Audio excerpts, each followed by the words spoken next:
শোন মন্টু, শুনেছি পাশের গ্রামে একটি পুরাতন রাজপ্রাসাদ আছে। সেখানে নাকি রোজ রাতে একটা আত্মাকে ঘুরে বেড়াতে দেখা যায়। যাবি সেকারে?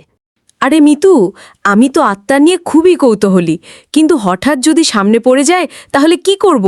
আরে আমি আছি তো, ভয় নেই। চল দুজনে ভূতের সাথে আড্ডা দিয়ে আসি। হা হা হা।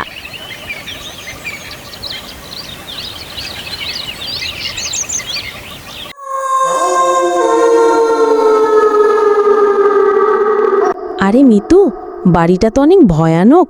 আমার খুব ভয় করছে, কিন্তু ভিতরে যাওয়ার জন্য মনটা আনচান করছে। না না, আমি কিন্তু তোর সাথে যেতে পারবো না। তুই থাক তাহলে, আমি গেলাম।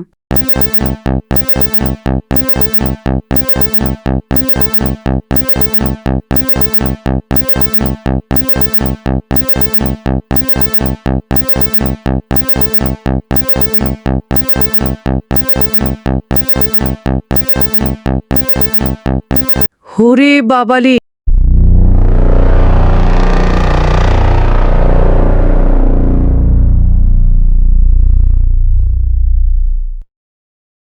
কে কে তুমি? সাহস থাকলে আমার সামনে এসো। আড়ালে থেকে আমাকে ভয় দেখাচ্ছ কেন? সামনে এসো বলছি।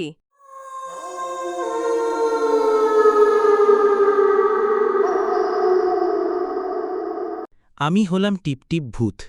আমি কারো ক্ষতি করি না। তার ঠিক আছে, তাহলে সবাইকে ভয় দেখাও কেন? আমি কাউকে ভয় দেখায় না, একটু লুকোচুরি খেলি, তাতেই সবাই ভয় পেয়ে যায়।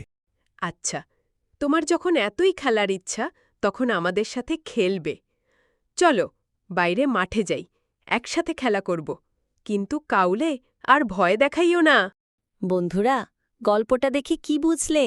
মনে যদি সাহস থাকে তাহলে ভূতকেও বন্ধু বানানো যায়।